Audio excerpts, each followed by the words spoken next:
Hey everyone, 99% of you watching aren't subscribed. Let's change that. Hit that subscribe button, and at 1,000 subscribers, we'll drop special stories just for you. The laughter began before the human even boarded.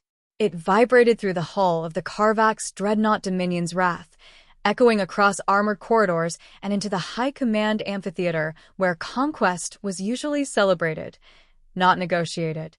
High Dominus Threx stood at the center dais, his towering frame draped in ceremonial war plating etched with the sigils of 9 conquered systems. The air inside the chamber was dense, tuned to Carvax gravity standards, 1.9 times the galactic norm. The atmosphere was thick with metallic humidity and heat, optimized for his species' physiology. To most beings in the galaxy, stepping inside would feel like drowning under invisible stone. To a human, it should have been lethal. She approaches, announced tactical warlord Krex. A holographic projection flared to life in the center of the chamber. The Terran shuttle drifted toward the docking spine, small and angular. Nothing like the heavy, armored warcraft the Carvax respected. No escort vessels, Krex added. No defense grid signatures, said another. No weapons charge. The chamber rumbled with amusement. High Dominus Threx rotated one of his primary ocular lenses toward the projection. They surrender properly, at least. A junior warlord shifted uneasily. Our scans confirm only one life form aboard. The laughter intensified. One. Krex barked. They send a single soft skin? Perhaps the rest are too fragile to withstand the docking, another suggested. Threx raised a clawed hand, and the chamber quieted. Let them witness the consequence of defiance, he said, and the mercy of submission. The airlock. Commander Ilera Ven felt the shuttle clamp onto the dreadnought. There was no tremor in her hands. She stood in the narrow cabin, helmet removed, dark hair pulled back tight. The Terran insignia on her uniform was subtle, no medals, no ornamentation. Across from her, the shuttle pilot swallowed hard. Commander, he said, voice tight, Fleet Command confirms we're alone within 3 light minutes.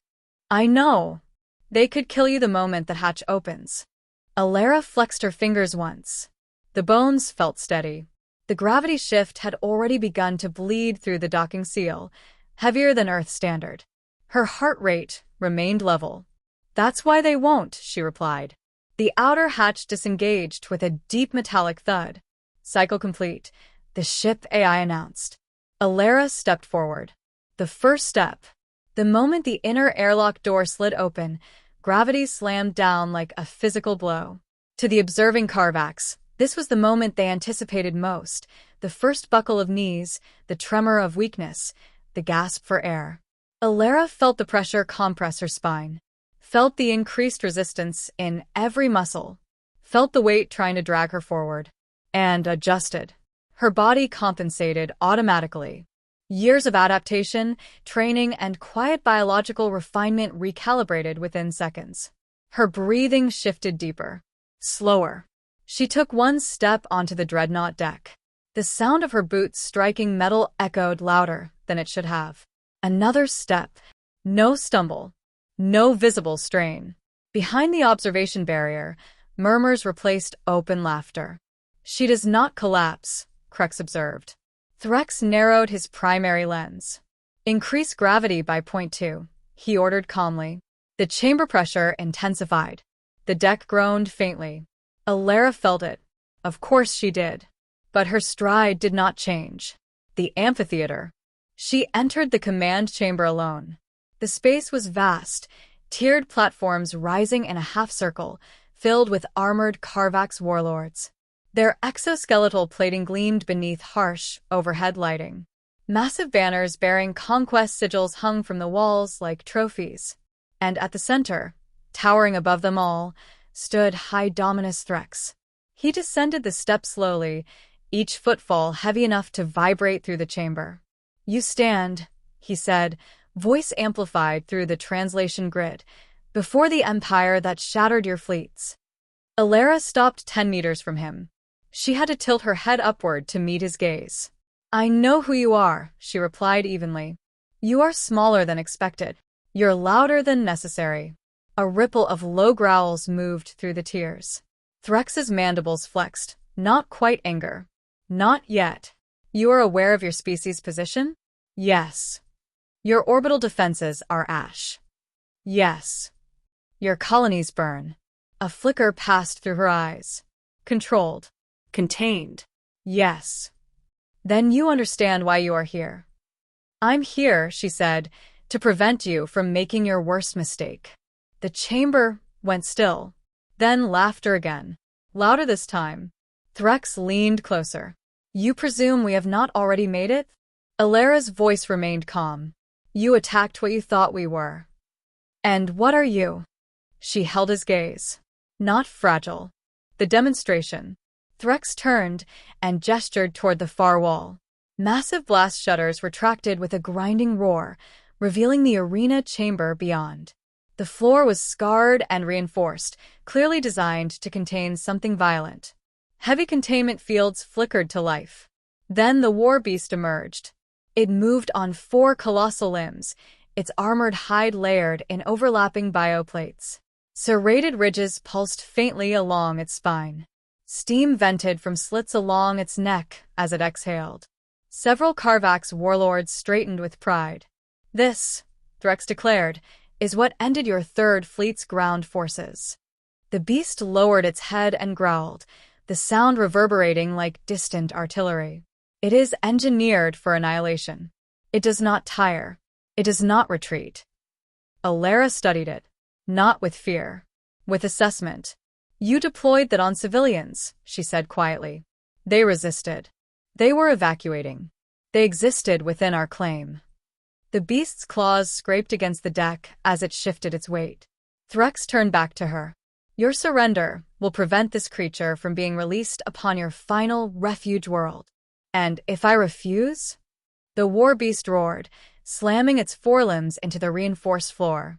The impact sent a shockwave through the chamber. Then it hunts, Threx replied. Silence stretched between them. Alera stepped forward, toward the arena barrier. Let it out. The chamber froze. Threx's translator clicked once, recalibrating. You request demonstration? I request removal of the barrier. Laughter erupted again, disbelieving, mocking. She wishes to see it closer. Krex bellowed. Threx studied her carefully now. You misunderstand, human. Without the containment field, it will kill you instantly. Maybe, she said.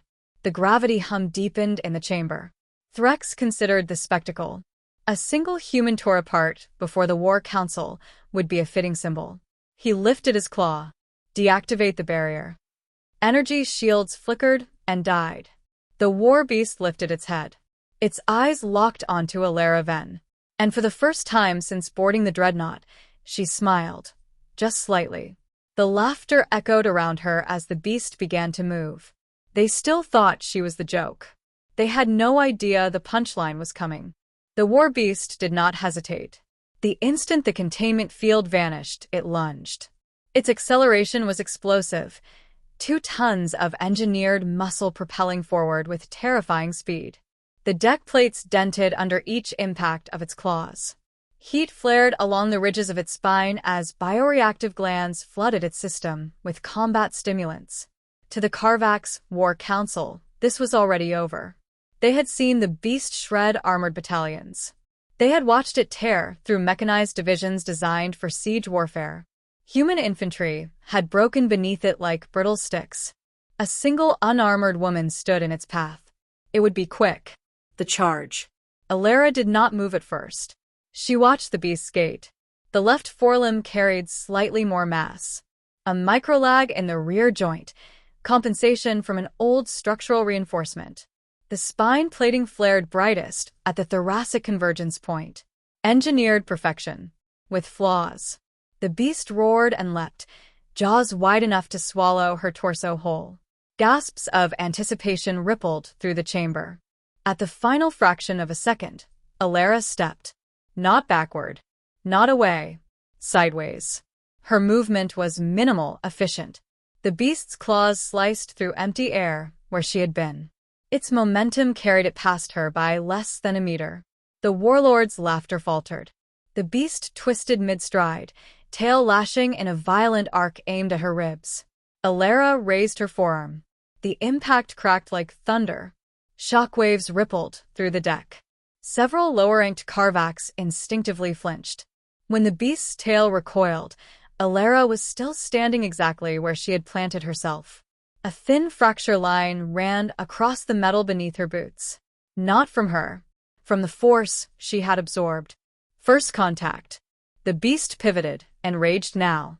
It swiped with its primary forelimb, talons capable of shearing through armored vehicles.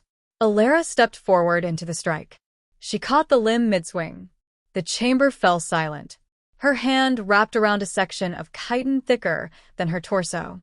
The beast's claw continued pushing, expecting flesh to yield. It did not.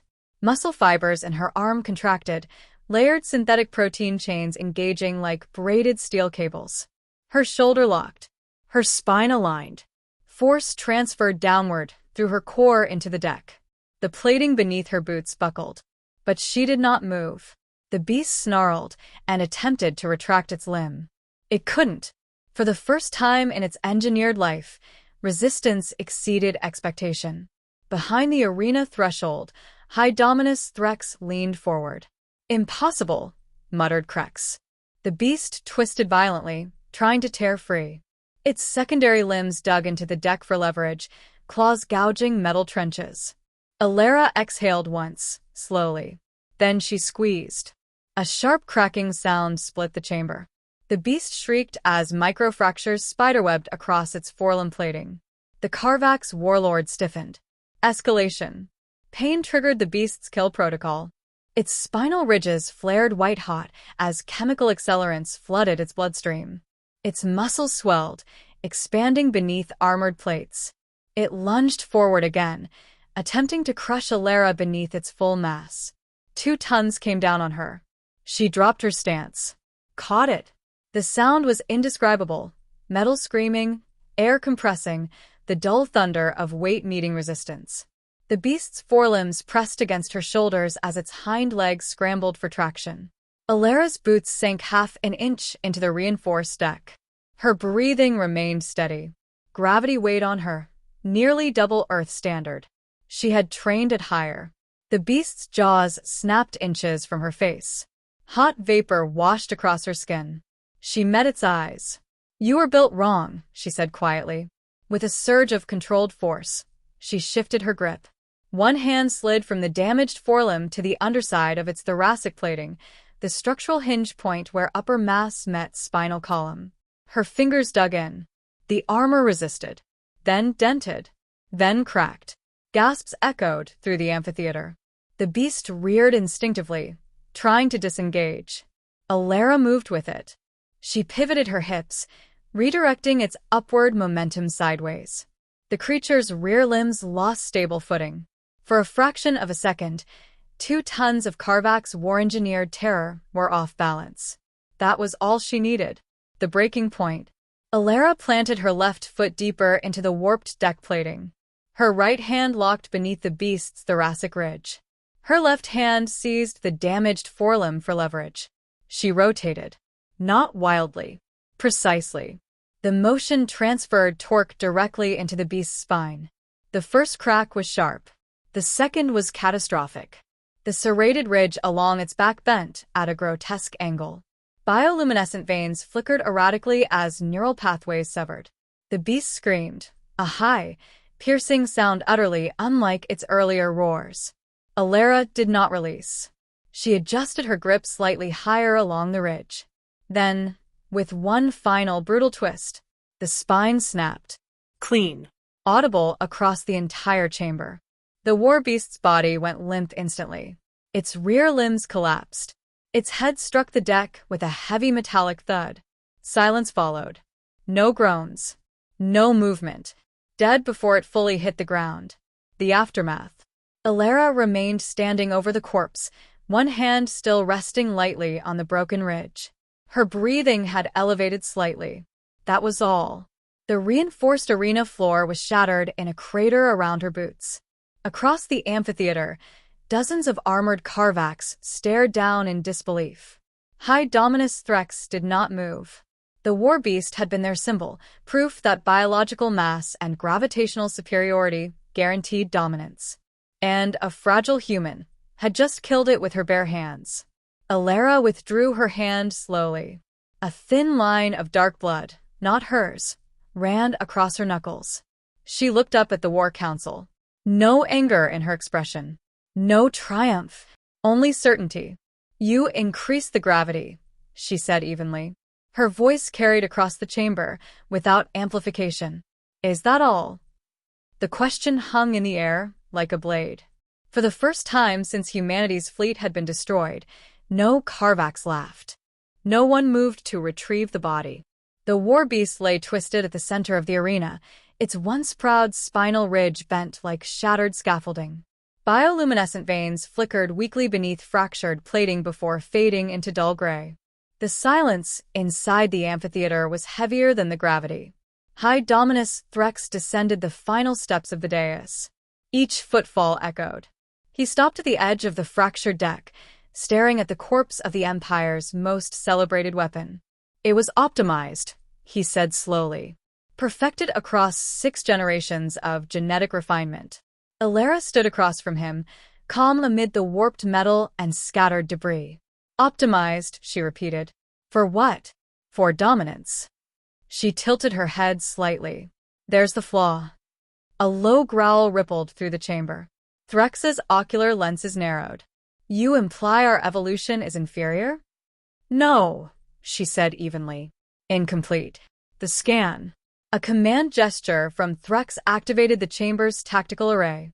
Scanning beams swept across Alara, deep spectrum, multi-layered, invasive. Data cascaded across hovering hololith displays, bone density readings, muscular fiber analysis, neural conduction speeds. The numbers spiked beyond projected human norms. "Her skeletal structure," one warlord muttered.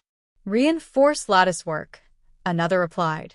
"At the molecular scale." Muscle density exceeding Karvak's baseline by 12%. Under this gravity. Alara didn't flinch as the scan intensified. "You studied humanity at rest," she said. "You measured our civilians, our diplomats, our baseline soldiers." Threxa's voice deepened. "You altered your genome." "Yes." The admission did not come with shame. Or pride. Just fact. The truth of Terra. Humanity had not changed for war. That had been the mistake in Karvak's analysis. Alara gestured toward the shattered deck. 2 centuries ago, she said, we nearly destroyed ourselves. Climate collapse. Resource depletion. Escalating gravitational industrial strain on orbital infrastructure. A planet pushed beyond sustainable limits. "We survived," she continued. "But survival required adaptation." The hololith shifted. Human historical archives flooded the chamber, images transmitted directly from Terran command. Cities rebuilt beneath heavier atmospheric stabilizers. Orbital habitats rotating at higher gravities to preserve bone health long-term. Children training in variable G environments as routine education. "Our bones were failing in low-gravity colonies," Alara explained. "Our bodies weakening in space." So they changed that. Gene therapies first, correcting degeneration. Then enhancement, strengthening osteolattices with carbon weave protein matrices. Muscle fibers interlaced with synthetic myomer strands for endurance. Neural optimization to reduce signal latency under strain. Gradual, ethical, universal, not a warrior caste. An entire species made resilient. "We didn't engineer soldiers," she said quietly. "We engineered survival." The hololith shifted again. Gravity training chambers appeared on screen. 1.2 G, 1.5 G, 2.0 G. Human civilians walking, running, working beneath crushing force fields. Children laughing as they learned to move, where once they would have collapsed. "You evolved under higher gravity," Alara continued. "So did we." The difference settled in slowly across the Karvak's ranks. They had been born strong. Humanity had chosen to become stronger. The demonstration beyond one. Threxa's voice lowered. "You are exceptional." "No." Alara tapped a control on her wrist. The chamber filled with new projections, live feeds from Terran installations. Hundreds of humans stood inside gravity wells exceeding the dreadnought's environment. Engineers repairing fusion cores under 2.3 G. Rescue workers lifting collapsed debris as if it were light cargo. Soldiers sparring calmly in conditions that would cripple most species. None wore powered armor. None appeared strained. A young woman in a training arena executed a controlled lift, 3 tons of weighted mass, under enhanced gravity. A gray-haired civilian calmly walked through 2.1 G as though strolling through a park. "We adapted universally," Alara said. "Not selectively." Murmurs shifted tone. This was no longer disbelief. It was recalculation. "You hid this," Crux growled. "We didn't advertise it." "Why?" Alara's gaze swept the chamber. "Because strength isn't a threat unless you use it that way." Cracks and certainty. Threx stepped closer to the war beast's corpse. He knelt, an action that caused subtle tension across the tiers, and placed a clawed hand against its broken spine. "Our empire has subjugated 31 systems," he said quietly. "None resisted effectively." "You chose worlds that couldn't," Alara replied. His gaze snapped up. "You imply we feared challenge? I imply you never faced one." The words hung sharp in the heavy air. Threx rose slowly to his full height. "You destroyed our ground forces on Velker," he said. "No," Alara corrected. "You destroyed what we sent to evacuate civilians." A pause. "You misinterpreted restraint as weakness." The statement struck harder than the physical demonstration. The Karvax prided themselves on overwhelming force. Humanity had shown restraint in defeat. That, to the Karvax mindset, had looked like fragility. The strategic shift. Tactical data streamed across the chamber's displays as Karvax analysts recalculated probabilities in real time. Projected invasion success rates against updated human physical parameters dropped precipitously. Urban combat projections shifted from 82% Karvax dominance to 47%, then lower as environmental variables factored in. Human infrastructure adapted for high gravity would become natural fortresses. Close-quarters engagement would heavily favor Terran physiology. Attrition models projected catastrophic Karvax losses. For the first time since the Empire's expansion began, the math did not guarantee victory. Threx absorbed the data in silence. "You claim peace," he said finally. "Yes. But you prepared for war." Alara's expression hardened just slightly. "We prepared for survival." The final realization. Threx looked at her differently now. Not as a curiosity. Not as prey. As a variable he had failed to account for. "You snapped the spine of our greatest weapon," he said. "Yes. And you are not your strongest." "No." A quiet tremor passed through the chamber. The Karvax understood hierarchy instinctively. If this individual was not apex among her species, then escalation would not end in spectacle. It would end in blood. Massive quantities of it. Threx exhaled slowly through his vented mandibles. "You endured our gravity," he said. "You endured our assault." Alara met his gaze. "We've endured worse." Silence again. But this silence was no longer disbelief. It was the sound of certainty fracturing. And in that fracture, something unfamiliar to the Karvax Empire began to form. Doubt. The silence did not break. It settled. Heavy. Immovable. More oppressive than the gravity field humming through the Karvax dreadnought. High Dominus Threx stood at the center of his war chamber, surrounded by banners that commemorated extinction events. Entire civilizations reduced to sigils etched in alloy and bone. For the first time since ascending to Dominion, he did not know which banner would be added next. Or if one would. The war beast lay between him and the human. Broken. Not defeated in battle. Ended. Alara then stood with hands relaxed at her sides. No visible strain.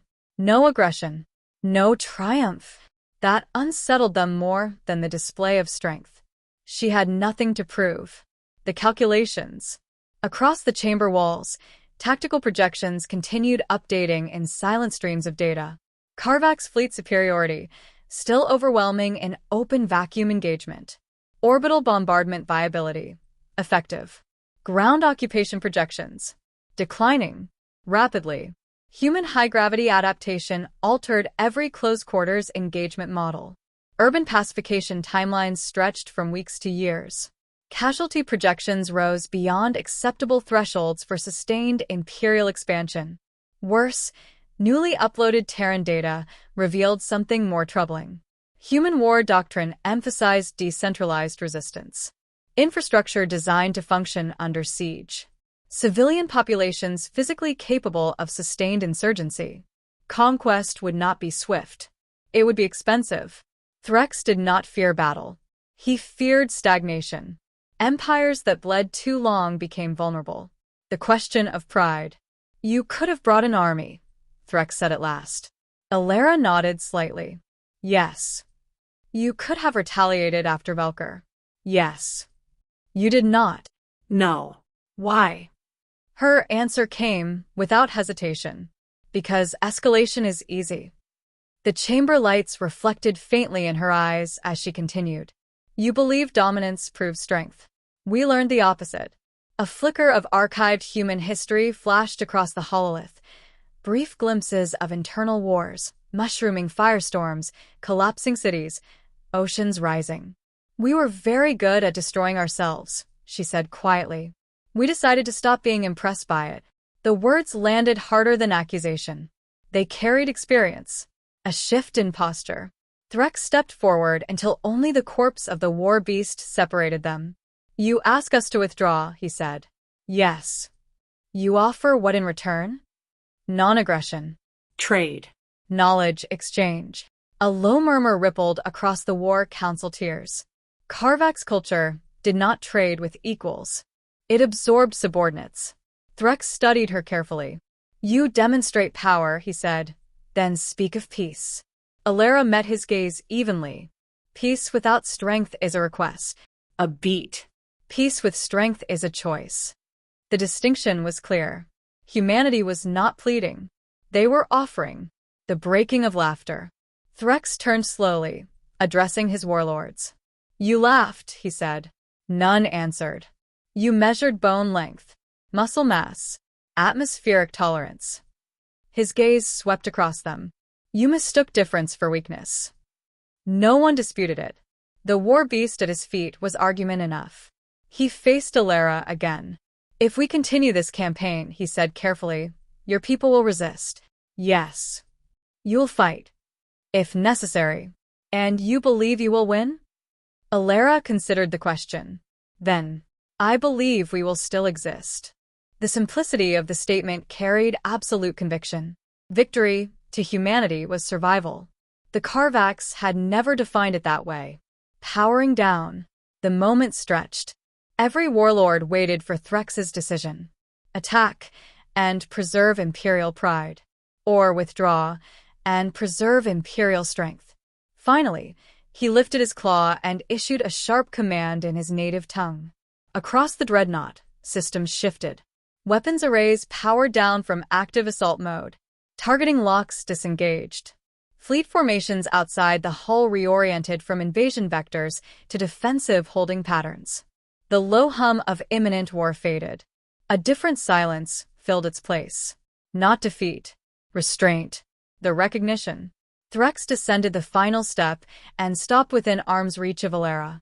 Up close, the scale difference was stark. He could have crushed her skull with one hand, by appearance alone. But appearance had proven unreliable. You are dangerous, he said. Yes. But you did not come here to threaten. No. Why send only you? Alara allowed the faintest hint of a smile. Because if I failed, she said, we would have sent someone stronger. The implication hung unspoken but understood. Threx inclined his head, not a bow, but the closest equivalent his species offered to acknowledgement between equals. You have altered our calculations, Commander Ven. That was the goal. The departure. As she turned toward the docking corridor, Karvak's warlords parted without being ordered. No laughter followed her this time. No mocking commentary. Only measured silence. At the threshold, Alara paused and looked back once. High Dominus. He met her gaze. Next time you measure humanity, she said, don't stop at the surface. The airlock sealed behind her. Aftermath. Minutes later, Terran sensors confirmed what their analysts scarcely believed. The Carvax fleet withdrew from assault range. Not fleeing. Not routed. Repositioning beyond engagement distance. A message followed, short, formal, and unprecedented. Imperial campaign suspended. Diplomatic channels open. On the bridge of her shuttle, gravity returning gradually to Earth's standard, Alara finally allowed herself a slow breath. The pilot stared at her with wide eyes. You killed their war monster, he whispered. Alara flexed her fingers once, feeling residual tension ease from muscle and bone. No, she said quietly. I killed an assumption. Outside the viewport, the massive Carvax dreadnought diminished against the stars. Behind its armored hull, an empire reconsidered its definition of strength. And across human space, a single truth spread faster than any fleet. They had laughed at the fragile human. They would not laugh again.